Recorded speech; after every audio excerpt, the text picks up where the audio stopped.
जब तक फिदा नहीं होती। सर हमारे पास कोई हथियार भी नहीं है, आगे कोई गड़बड़ ना हो जाए सर। सिकंदर, अल्लाह है ना हमारे साथ, अल्लाह खैर करेगा इंशाल्लाह सर। हेलो। हाँ गजनवी, वो पारस। हाँ मैं जानता हूँ। कहाँ हो तुम? मैं बस थोड़ी देर में निकल रहा हूँ यहाँ से। मैंने तुम्हारे घर पे सिक्योरिटी लगा दी है। कोई है तुम्हारे साथ? हाँ, सिकंदर, हारून और पारस। और सवार? नहीं, वो नहीं है। क्यों? उसे इस वक्त तुम्हारे साथ होना चाहिए था। तुम्हें पता है ना तुम्हारी जान खतरे में। नहीं गजनवी, इस बार मैं उसकी जान खतरे में नहीं डाल सकता। ओके, मैं यहाँ से निकलता हूँ, तुम्हारी तरफ आ रहा हूँ। मैंने उस एरिया की पुलिस को इन्फॉर्म कर दिया, वो तुम्हें प्रोटेक्ट करेंगे। Thank you. Okay, take care.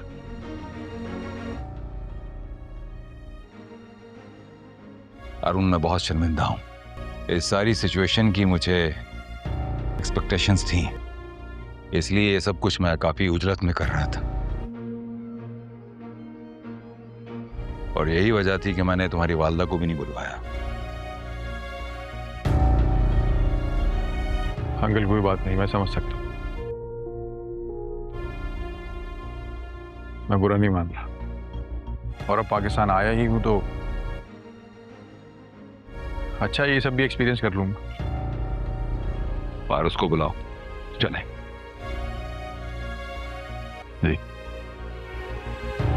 रुपया सिक्का राजुल वक्त आपको कबूल है?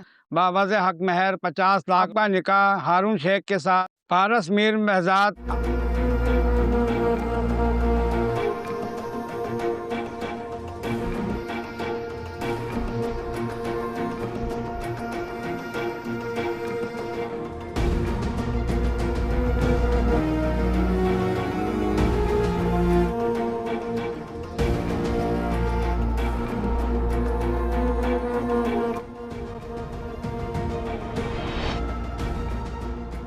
पारस,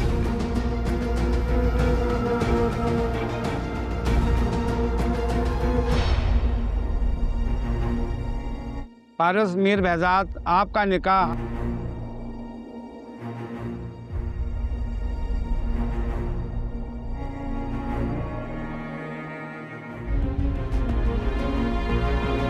सिक्का राजुल वक्त आपको कबूल है? बावज़ हक महर 50 लाख रुपया उन शेख के साथ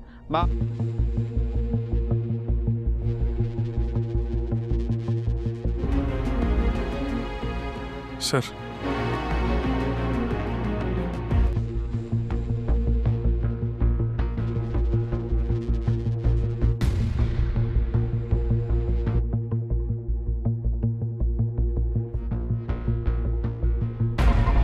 नो आइडिया सर, नहीं पता चल रहा।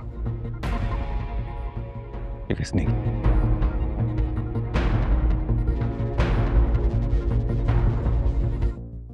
शहजाद,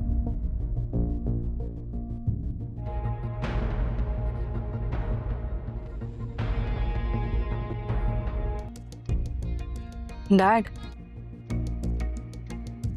सब ठीक तो है? सब ठीक। कुछ हुआ है क्या? क्या हुआ है? क्या बात है?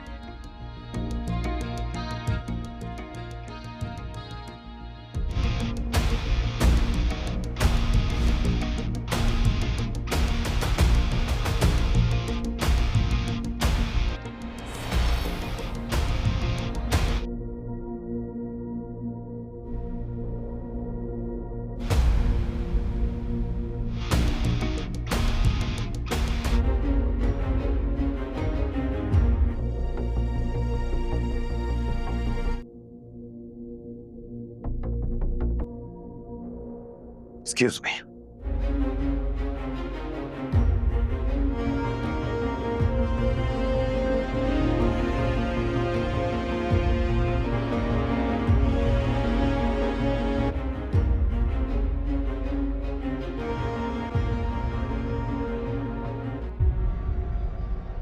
देख लिया ना आपने? एयरपोर्ट के करीब गाड़ी में होने वाले बम धमाके की वजह से मुल्क के मशहूर real estate icon Mir Behzad शुक्र अदा करना चाहिए कि हमें तो खुश होना। कैसी बातें कर रहे हो बेटा? कितने मक्कार हैं आपके भाई। भाईजान चाल सिर्फ चाल समझ में नहीं आ रही आपको? लाख लाख शुक्र है। क्या हो गया अम्मी आपको कि नदीम शाह ने पारस का दूसरी दफा भी जाके जवार ने ये बता दिया कि मैंने जाके बता दिया कि मैंने पारस को किडनैप करवाया है। जवार ने भाईजान ऐसा नहीं कर सकते। मैं भी नहीं करवाया नहीं। मेरा एक ही बेटा है, तुम इन सारे झमेलों से दूर याद रखिएगा। नहीं बेटा, ये देखो मेरे खुदा की कसम खा कर कहता हूँ अम्मी जान,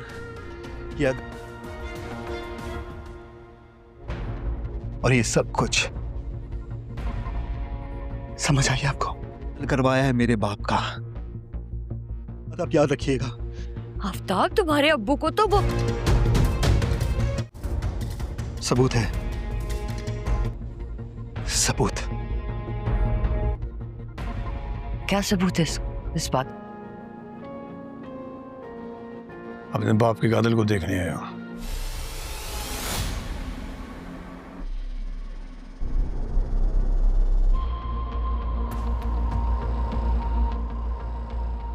वैसे एक बात बताओ,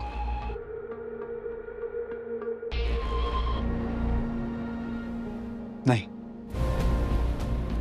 एक असली और न मोहलत मिलती तो मैं तुझे भी न छोड़ता। तेरी तो किस्मत अच्छी है। अगर मुझे और अगर मैं कहूं कि अच्छा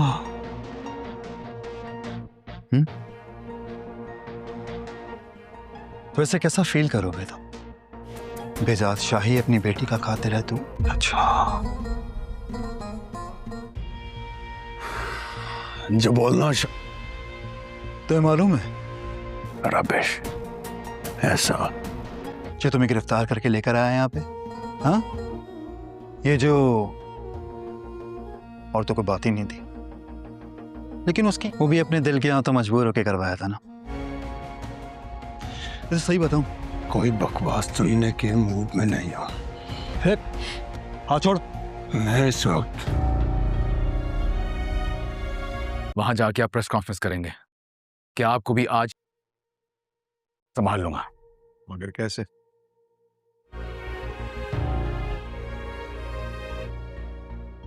गाड़ी तैयार करो।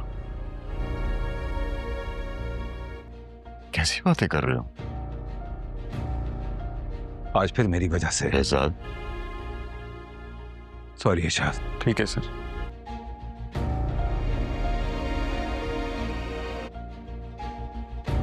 पारस मेरी बेटी है सर। लेकिन क्यों? जाओगे तुम यहीं ठहरोगे। जवार तो अब जाओ, खुदा के ज़मान। नहीं जवार आज नहीं। सर आप सबकी हिफाजत करना मेरी ड्यूटी है। तुम्हारा निकाह होने वाला है, तुम्हारी दुल्हन तुम्हारा।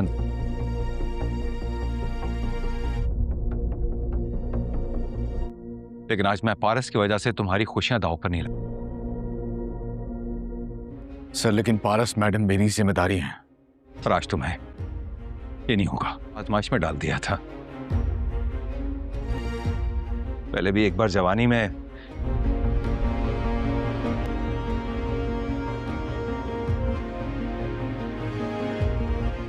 मेरे बाप ने मुझे यही सिखाया।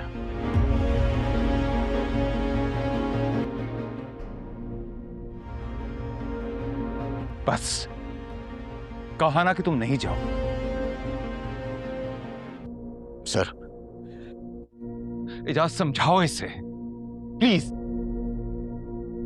मैं तुमसे इन टच रहूंगा। अगर कोई भी बात होगी तो मैं तुमसे शेयर अस्सलामुअलैकुम नाज़रीन। मुहाफ़िज़ ड्रामे की इस किस्त का आगाज़ पिछले किस्त के अख्ताम से होता है। इस किस्त के आगाज़ में हमें देखने को मिलता है कि पारस और हारून की शादी होने वाली होती है और फिर वहाँ पर वो जो मौलवी मौजूद होता है वो हक महर बताता है और फिर वो पारस से पूछता है कि क्या आपको निकाह कबूल है।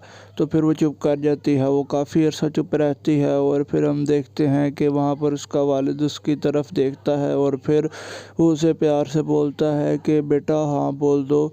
तो फिर पारस फिर भी चुप ही रहती है और जिसके बाद वो मौलवी दोबारा पूछता है कि क्या आपको निकाह कबूल है और फिर भी वो कुछ नहीं बोलती। जिसके बाद हमें दिखाया जाता है कि वहाँ पर एक शख्स आता है एक मोबाइल लेकर जो कि पारस के वालिद के नीचे ही काम कर रहा होता है। वो जब मोबाइल लाकर दिखाता है तो फिर उसी वक्त जवार के फ़ोन के ऊपर भी एक नोटिफिकेशन आता है। जब वहाँ पर पारस का वालिद वो देखता है जो उसने मोबाइल पर ला कर दिखाया होता है तो वो बहुत ज़्यादा परेशान होने लग जाता है और फिर जवार को भी साफ साफ ये पता चल जाता है कि ये क्या हो गया है। जिसके बाद वो वहाँ पर थोड़ा सा परेशान हो जाते हैं और जवार उससे पूछता है कि क्या तुमने ये पता करवाने की कोशिश की है कि ये काम किसने किया है। तो वो बोलता है कि नहीं मैंने कुछ मैंने पता करवाने की कोशिश तो की लेकिन अभी तक कोई आइडिया नहीं हुआ और कुछ पता नहीं चला कि आखिरकार ये किसका काम है। जब जवार ये बात सुनता है तो बहुत ज़्यादा परेशान हो जाता है और फिर हम देखते हैं कि वहाँ पर पारस पूछती है कि डैड बताएं आखिर हुआ क्या है, क्या बात है, आप कुछ बोल क्यों नहीं रहे। तो फिर वो आहिस्ता से सबको बताता है कि पारस के ज़िंदा होने की खबर लीक हो गई है।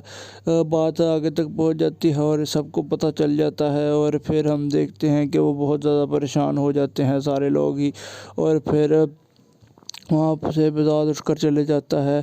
और फिर हमें दिखाया जाता है कि वहाँ पर आफ्ताब की वो जो वालदा होती हैं वो खबर सुन रही होती हैं कि जो एक बड़े आइकन मतलब के बिजनेस मॉडल हैं उनकी बेटी पारस अभी ज़िंदा है। और फिर वो हादसा जो हुआ था उसके अंदर ये खबर मिली थी कि वो सारे लोग मर चुके हैं लेकिन अभी तक उनकी वो जो बिजनेस आइकन है उनकी बेटी ज़िंदा है और ये बात किसी को नहीं पता थी। जिसके बाद हम देखते हैं कि वो काफ़ी ज़्यादा खुश हो रही होती हैं कि पारस ज़िंदा है। और फिर बाद में वहाँ पर आफ्ताब जब आता है तो फिर वो बोलता है कि ये देखिए क्या खबर है। तो फिर वो बोलता है कि ये तो बड़ी खुशी की खबर है, तुम्हारे मामू तो बहुत खुश होंगे, आखिरकार उनकी बेटी ज़िंदा है। तो फिर वो बोलता है कि मामा आप आखिर मामू की प्लानिंग को समझ क्यों नहीं पा रही, वो हमारे साथ एक चाल चल रहे हैं। तो वो बोलती है कि एक ऐसी चाल है, वो तो काफ़ी खुश होने वाले हैं, उनको कौन सा पता था कि उनकी बेटी अभी ज़िंदा है। तो फिर वो बोलता है कि नहीं आप फिर नहीं समझ रही, उनको ये बात शुरू से पता थी। और फिर जवार ने ये सारा कुछ जवार का किया करा था क्योंकि आपके भाई ने जवार से मशवरे लिए थे और फिर ये उनकी ही प्लानिंग थी। उन्होंने ब्लास्ट करवाया जिसके अंदर मेरे वालिद की वफ़ात हो गई और फिर मेरे वालिद का कत्ल करवाने के बाद जो ब्लास्ट हुआ था उसके अंदर पारस बच गई। और फिर इस तरह का ही दिखाया गया था कि पारस मर गई है और ये सारा कुछ वो उन्होंने खुद ही दिखाया था। वो बोलती है कि ये तुम क्या बोल रहे हो। और फिर वो कहता है कि आप फ़िक्र ना करें, मैं अपने वालिद की वफ़ात का बदला लेकर रहूँगा। उन्होंने मेरे पापा के साथ अच्छा नहीं किया और उन्होंने मेरे पापा को कत्ल कर दिया, तो फिर अब मैं उनका बदला लेकर रहूँगा। उन्होंने ही ये सारा कुछ किया है। और फिर उसकी वालिदा बोलती हैं कि लेकिन तुम्हारे वालिद को तो वहाब दुरानी ने कत्ल किया। वो बोलता है कि हाँ उन्हें तो वहाब दुरानी ने कत्ल किया था लेकिन वो भी मामू की प्लानिंग थी, उन्होंने वहाब के ज़रिए से कत्ल किया ताकि शक किसी उन पर वापस ना आए। और फिर हम देखते हैं कि वो बहुत ज़्यादा गुस्से में होता है और फिर वो ये कहता है कि मैं बदला लेकर रहूँगा, मैं उन्हें छोड़ूंगा नहीं। तो फिर उसकी वालिदा कहती हैं कि तुम्हारे पास इस चीज़ का सबूत क्या है कि सारा कुछ उन्होंने ही करवाया है। तो वो बोलता है कि मेरे पास सबूत है। वो 4-5 दफ़ा यही बोलता है कि मेरे पास सबूत है। और फिर वो वहाँ से ये कहता हुआ चले जाता है कि आप सिर्फ अब देखें कि मैं क्या करता हूँ। जिसके बाद अगले मंज़र के अंदर हमें देखने को मिलता है कि वहाँ पर सारे लोग खड़े होते हैं और वो काफ़ी ज़्यादा परेशान नज़र आ रहे होते हैं। और फिर बेहजाद ये बोलता है कि मुझे समझ नहीं लग रही कि मैं क्या करूं। तो फिर जवार बोलता है कि मैं सारा कुछ संभाल सकता हूं। वो बोलते हैं कि तुम कैसे संभालोगे। तो वो ये बोलता है कि आप इसी वक्त कराची जाएं, प्रेस कॉन्फ्रेंस करें और बोलें कि मुझे भी खुद ही अभी पता चला है कि मेरी बेटी ज़िंदा है और जब धमाका हुआ तो फिर इसको किसी ने किडनैप कर लिया था। और फिर हम देखते हैं कि वहाँ पर वो उसकी काफ़ी तारीफ़ करते हैं कि तुमने काफ़ी समझदार वाला मशवरा दिया है।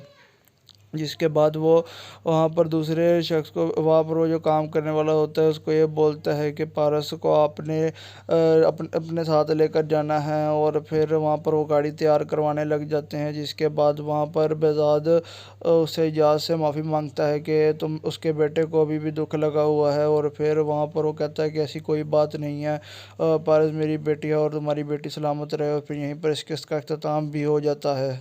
अस्सलामुअलैकुम नाज़रीन, मुहाफ़िज़ ड्रामे की इस किस्त का आगाज़ पिछले किस्त के अख्ताम से होता है। इस किस्त के आगाज़ में हमें देखने को मिलता है कि पारस और हारून की शादी होने वाली होती है और फिर वहाँ पर वो जो मौलवी मौजूद होता है वो हक महर बताता है। और फिर वो पारस से पूछता है कि क्या आपको निकाह कबूल है। तो फिर वो चुप कर जाती है, वो काफ़ी अर्सा चुप रहती है। और फिर हम देखते हैं कि वहाँ पर उसका वालिद उसकी तरफ देखता है और फिर वो उसे प्यार से बोलता है कि बेटा हाँ बोल दो। तो फिर पारस फिर भी चुप ही रहती है। और जिसके बाद वो मौलवी दोबारा पूछता है कि क्या आपको निकाह कबूल है, और फिर भी वो कुछ नहीं बोलती। जिसके बाद हमें दिखाया जाता है कि वहाँ पर एक शख्स आता है एक मोबाइल लेकर, जो कि पारस के वालिद के नीचे ही काम कर रहा होता है। वो जब मोबाइल लाकर दिखाता है तो फिर उसी वक्त जवार के फ़ोन के ऊपर भी एक नोटिफिकेशन आता है। जब वहाँ पर पारस का वालिद वो देखता है जो उसने मोबाइल पर ला कर दिखाया होता है तो वो बहुत ज़्यादा परेशान होने लग जाता है। और फिर जवार को भी साफ साफ ये पता चल जाता है कि ये क्या हो गया है। जिसके बाद वो वहाँ पर थोड़ा सा परेशान हो जाते हैं और जवार उससे पूछता है कि क्या तुमने पता करवाने की कोशिश की है कि ये काम किसने किया है। तो वो बोलता है कि नहीं, मैंने पता करवाने की कोशिश तो की, लेकिन अभी तक कोई आइडिया नहीं हुआ और कुछ पता नहीं चला कि आखिरकार ये किसका काम है। जब जवार ये बात सुनता है तो बहुत ज़्यादा परेशान हो जाता है। और फिर हम देखते हैं कि वहाँ पर पारस पूछती है कि डैड बताएं आखिर हुआ क्या है, क्या बात है, आप कुछ बोल क्यों नहीं रहे। तो फिर वो आहिस्ता से सबको बताता है कि पारस के ज़िंदा होने की खबर लीक हो गई है।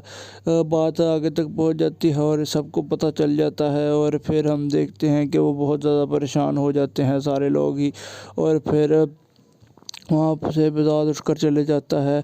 और फिर हमें दिखाया जाता है कि वहाँ पर आफ्ताब की वो जो वालदा होती हैं वो खबर सुन रही होती हैं कि जो एक बड़े आइकन मतलब के बिज़नेस मॉडल हैं उनकी बेटी पारस अभी ज़िंदा है। और फिर वो हादसा जो हुआ था उसके अंदर ये खबर मिली थी कि वो सारे लोग मर चुके हैं, लेकिन अभी तक उनकी वो जो बिज़नेस आइकन है उनकी बेटी ज़िंदा है और ये बात किसी को नहीं पता थी। जिसके बाद हम देखते हैं कि वो काफ़ी ज़्यादा खुश हो रही होती हैं कि पारस ज़िंदा है। और फिर बाद में वहाँ पर आफ्ताब जब आता है तो फिर वो बोलता है कि ये देखिए क्या खबर है। तो फिर वो बोलता है कि ये तो बड़ी खुशी की खबर है, तुम्हारे मामू तो बहुत खुश होंगे, आखिरकार उनकी बेटी ज़िंदा है। तो फिर वो बोलता है कि मामा आप आखिर मामू की प्लानिंग को समझ क्यों नहीं पा रही, वो हमारे साथ एक चाल चल रहे हैं। तो वो बोलती है कि एक ऐसी चाल है, वो तो काफ़ी खुश होने वाले हैं, उनको कौन सा पता था कि उनकी बेटी अभी ज़िंदा है। तो फिर वो बोलता है कि नहीं आप फिर नहीं समझ रही, उनको ये बात शुरू से पता थी। और फिर जवार ने ये सारा कुछ जवार का किया करा था क्योंकि आपके भाई ने जवार से मशवरे लिए थे और फिर ये उनकी ही प्लानिंग थी। उन्होंने ब्लास्ट करवाया जिसके अंदर मेरे वालिद की वफ़ात हो गई और फिर मेरे वालिद का कत्ल करवाने के बाद जो ब्लास्ट हुआ था उसके अंदर पारस बच गई। और फिर इस तरह का ही दिखाया गया था कि पारस मर गई है और ये सारा कुछ वो उन्होंने खुद ही दिखाया था। वो बोलती है कि ये तुम क्या बोल रहे हो। और फिर वो कहता है कि आप फ़िक्र ना करें, मैं अपने वालिद की वफ़ात का बदला लेकर रहूँगा। उन्होंने मेरे पापा के साथ अच्छा नहीं किया और उन्होंने मेरे पापा को कत्ल कर दिया, तो फिर अब मैं उनका बदला लेकर रहूँगा। उन्होंने ही ये सारा कुछ किया है। और फिर उसकी वालदा बोलती हैं कि लेकिन तुम्हारे वालिद को तो वहाब दुरानी ने कत्ल किया। वो बोलता है कि हाँ, उन्हें तो वहाब दुरानी ने कत्ल किया था, लेकिन वो भी मामू की प्लानिंग थी। उन्होंने वहाब के ज़रिए से कत्ल किया ताकि शक किसी उन पर वापस ना आए। और फिर हम देखते हैं कि वो बहुत ज़्यादा गुस्से में होता है और फिर वो ये कहता है कि मैं बदला लेकर रहूँगा, मैं उन्हें छोड़ूंगा नहीं। तो फिर उसकी वालदा कहती हैं कि तुम्हारे पास इस चीज़ का सबूत क्या है कि सारा कुछ उन्होंने ही करवाया है। तो वो बोलता है कि मेरे पास सबूत है। वो 4-5 दफ़ा यही बोलता है कि मेरे पास सबूत है। और फिर वो वहाँ से ये कहता हुआ चले जाता है कि आप सिर्फ अब देखें कि मैं क्या करता हूँ।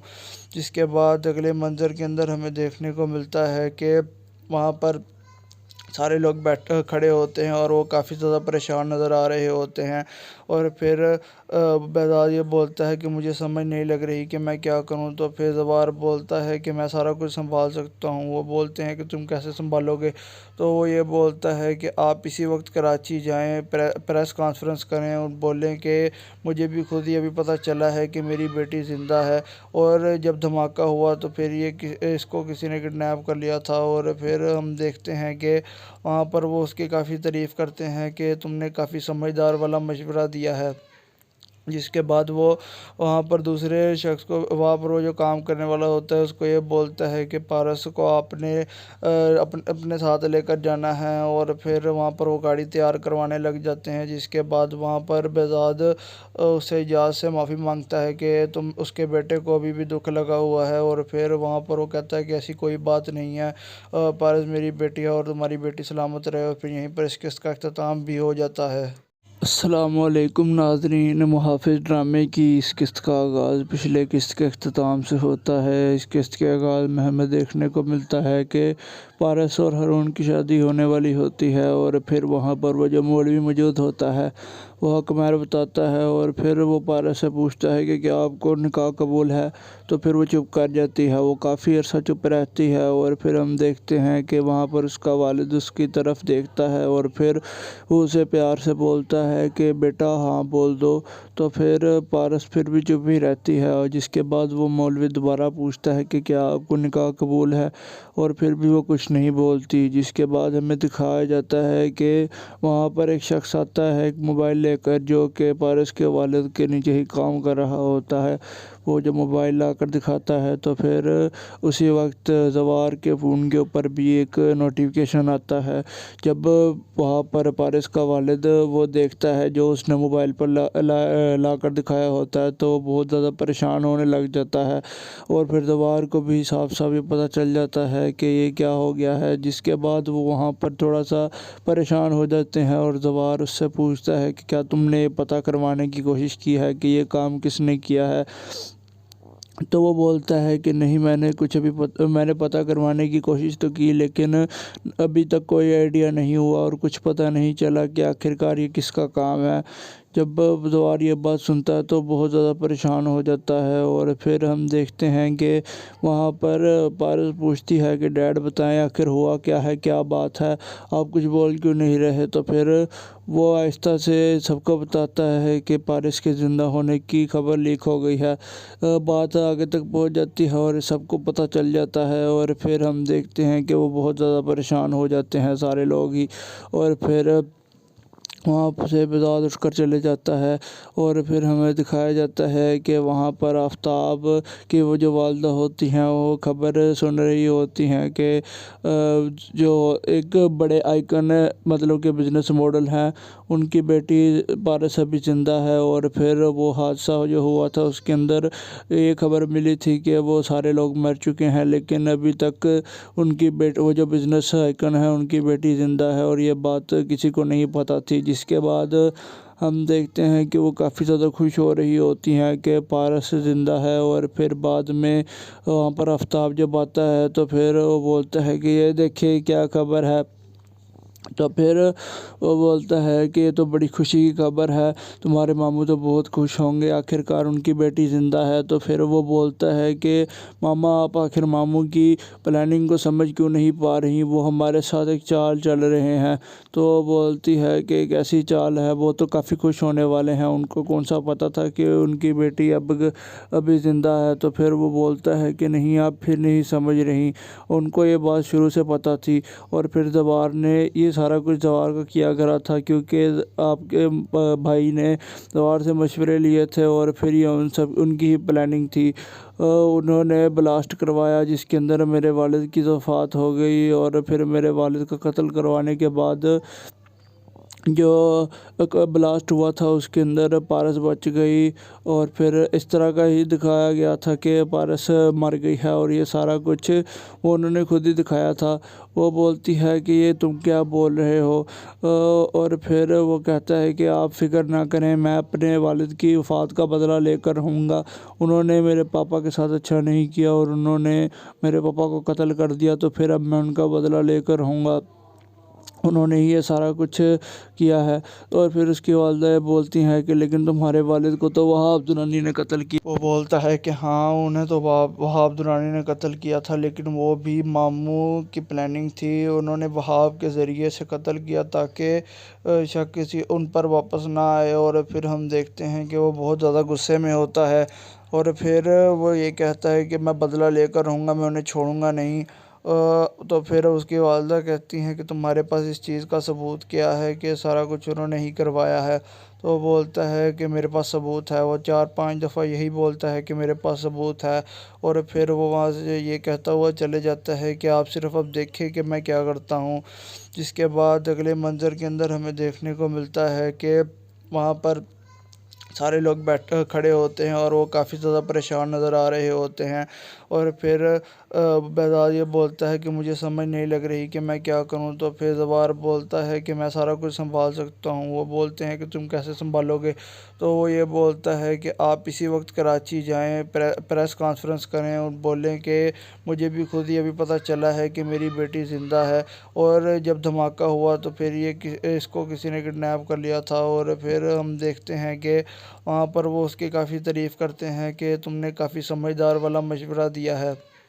जिसके बाद वो वहाँ पर दूसरे शख्स को, वहाँ पर वो जो काम करने वाला होता है उसको ये बोलता है कि पारस को आपने अपने साथ लेकर जाना है। और फिर वहाँ पर वो गाड़ी तैयार करवाने लग जाते हैं। जिसके बाद वहाँ पर बेज़ाद उससे इजाज़ से माफ़ी मांगता है कि तुम उसके बेटे को अभी भी दुख लगा हुआ है। और फिर वहाँ पर वो कहता है कि ऐसी कोई बात नहीं है, पारस मेरी बेटी है और तुम्हारी बेटी सलामत रहे। और फिर यहीं पर इस किस्त का अख्ताम भी हो जाता है। अस्सलामुअलैकुम नाज़रीन, मुहाफ़िज़ ड्रामे की इस किस्त का आगाज़ पिछले किस्त के अख्ताम से होता है। इस किस्त के आगाज़ में हमें देखने को मिलता है कि पारस और हारून की शादी होने वाली होती है, और फिर वहाँ पर वो जो मौलवी मौजूद होता है वो हकमैर बताता है। और फिर वो पारस से पूछता है कि क्या आपको निकाह कबूल है। तो फिर वो चुप कर जाती है, वो काफ़ी अर्सा चुप रहती है। और फिर हम देखते हैं कि वहाँ पर उसका वालिद उसकी तरफ देखता है और फिर वो उसे प्यार से बोलता है कि बेटा हाँ बोल दो। तो फिर पारस फिर भी चुप ही रहती है, और जिसके बाद वो मौलवी दोबारा पूछता है कि क्या आपको निकाह कबूल है, और फिर भी वो कुछ नहीं बोलती। जिसके बाद हमें दिखाया जाता है कि वहाँ पर एक शख्स आता है एक मोबाइल लेकर, जो कि पारस के वालिद के नीचे ही काम कर रहा होता है। वो जब मोबाइल ला कर दिखाता है तो फिर उसी वक्त ज़वार के फ़ोन के ऊपर भी एक नोटिफिकेशन आता है। जब वहाँ पर पारस का वालिद वो देखता है जो उसने मोबाइल पर ला कर दिखाया होता है, तो बहुत ज़्यादा परेशान होने लग जाता है।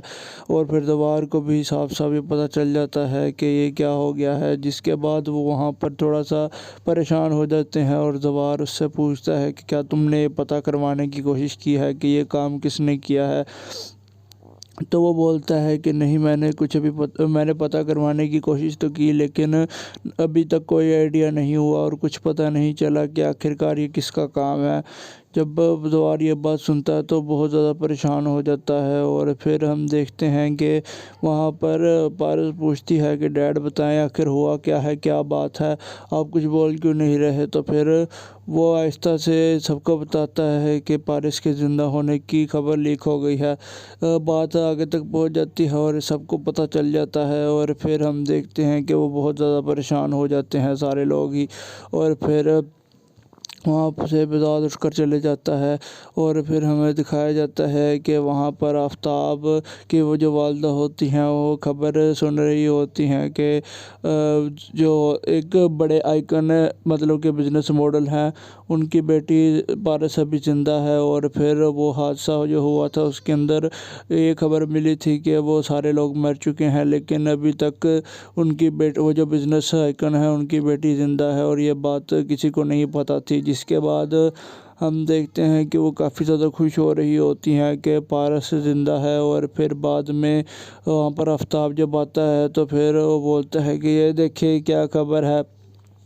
तो फिर वो बोलता है कि ये तो बड़ी खुशी की खबर है, तुम्हारे मामू तो बहुत खुश होंगे, आखिरकार उनकी बेटी ज़िंदा है। तो फिर वो बोलता है कि मामा आप आखिर मामू की प्लानिंग को समझ क्यों नहीं पा रही, वो हमारे साथ एक चाल चल रहे हैं। तो वो बोलती है कि एक ऐसी चाल है, वो तो काफ़ी खुश होने वाले हैं, उनको कौन सा पता था कि उनकी बेटी अभी ज़िंदा है। तो फिर वो बोलता है कि नहीं आप फिर नहीं समझ रही, उनको ये बात शुरू से पता थी। और फिर जवार ने ये सारा कुछ जवार का किया करा था क्योंकि आपके भाई ने जवार से मशवरे लिए थे और फिर ये उनकी ही प्लानिंग थी।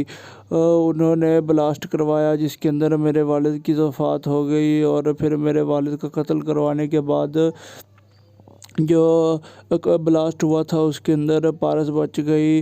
और फिर इस तरह का ही दिखाया गया था कि पारस मर गई है और ये सारा कुछ वो उन्होंने खुद ही दिखाया था। वो बोलती है कि ये तुम क्या बोल रहे हो। और फिर वो कहता है कि आप फ़िक्र ना करें, मैं अपने वालिद की वफ़ात का बदला लेकर रहूँगा।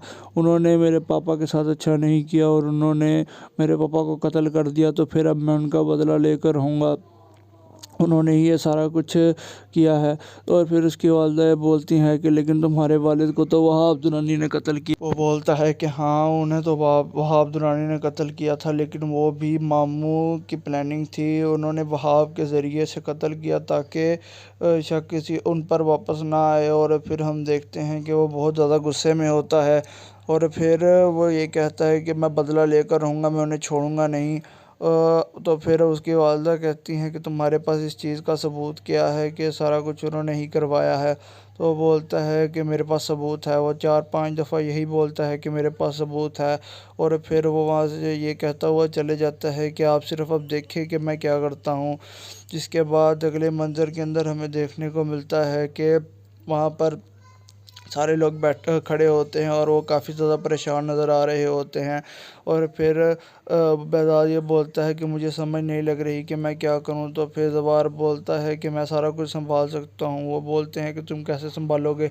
तो वो ये बोलता है कि आप इसी वक्त कराची जाएं, प्रेस कॉन्फ्रेंस करें और बोलें कि मुझे भी खुद ही अभी पता चला है कि मेरी बेटी ज़िंदा है और जब धमाका हुआ तो फिर इसको किसी ने किडनैप कर लिया था। और फिर हम देखते हैं कि वहाँ पर वो उसकी काफ़ी तारीफ़ करते हैं कि तुमने काफ़ी समझदार वाला मशवरा दिया है। जिसके बाद वो वहाँ पर दूसरे शख्स को, वहाँ पर वो जो काम करने वाला होता है उसको ये बोलता है कि पारस को आपने अपने साथ लेकर जाना है। और फिर वहाँ पर वो गाड़ी तैयार करवाने लग जाते हैं। जिसके बाद वहाँ पर बेदाद उससे इजाज़ से माफ़ी मांगता है कि तुम उसके बेटे को अभी भी दुख लगा हुआ है। और फिर वहाँ पर वो कहता है कि ऐसी कोई बात नहीं है, पारस मेरी बेटी है और तुम्हारी बेटी सलामत रहे। और फिर यहीं पर इस किस्त का अख्ताम भी हो जाता है।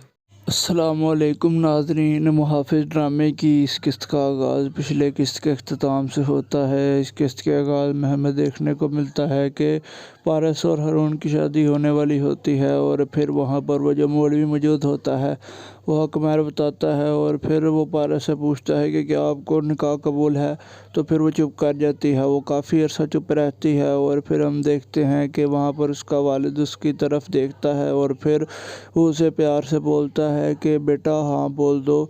तो फिर पारस फिर भी चुप ही रहती है और जिसके बाद वो मौलवी दोबारा पूछता है कि क्या आपको निकाह कबूल है, और फिर भी वो कुछ नहीं बोलती। जिसके बाद हमें दिखाया जाता है कि वहाँ पर एक शख्स आता है एक मोबाइल लेकर, जो कि पारस के वालिद के नीचे ही काम कर रहा होता है। वो जब मोबाइल ला कर दिखाता है तो फिर उसी वक्त जवार के फ़ोन के ऊपर भी एक नोटिफिकेशन आता है। जब वहाँ पर पारस का वालिद वो देखता है जो उसने मोबाइल पर ला कर दिखाया होता है, तो बहुत ज़्यादा परेशान होने लग जाता है और फिर जवार को भी साफ साफ ये पता चल जाता है कि ये क्या हो गया है। जिसके बाद वो वहाँ पर थोड़ा सा परेशान हो जाते हैं और जवार उससे पूछता है कि क्या तुमने ये पता करवाने की कोशिश की है कि ये काम किसने किया है। तो वो बोलता है कि नहीं, मैंने कुछ मैंने पता करवाने की कोशिश तो की, लेकिन अभी तक कोई आइडिया नहीं हुआ और कुछ पता नहीं चला कि आखिरकार ये किसका काम है। जब जवार ये बात सुनता है तो बहुत ज़्यादा परेशान हो जाता है और फिर हम देखते हैं कि वहाँ पर पारस पूछती है कि डैड बताएं आखिर हुआ क्या है, क्या बात है, आप कुछ बोल क्यों नहीं रहे। तो फिर वो आहिस्ता से सबको बताता है कि पारस के ज़िंदा होने की खबर लीक हो गई है। बात आगे तक पहुँच जाती है और सबको पता चल जाता है और फिर हम देखते हैं कि वो बहुत ज़्यादा परेशान हो जाते हैं सारे लोग ही, और फिर वहाँ से बेदाद उठकर चले जाता है। और फिर हमें दिखाया जाता है कि वहाँ पर आफ्ताब की वो जो वालदा होती हैं वो खबर सुन रही होती हैं कि जो एक बड़े आइकन मतलब के बिज़नेस मॉडल हैं, उनकी बेटी पारस अभी ज़िंदा है। और फिर वो हादसा जो हुआ था उसके अंदर ये खबर मिली थी कि वो सारे लोग मर चुके हैं, लेकिन अभी तक उनकी वो जो बिज़नेस आइकन है उनकी बेटी ज़िंदा है और ये बात किसी को नहीं पता थी। जिसके बाद हम देखते हैं कि वो काफ़ी ज़्यादा खुश हो रही होती हैं कि पारस ज़िंदा है। और फिर बाद में वहाँ पर आफ्ताब जब आता है तो फिर वो बोलता है कि ये देखिए क्या खबर है।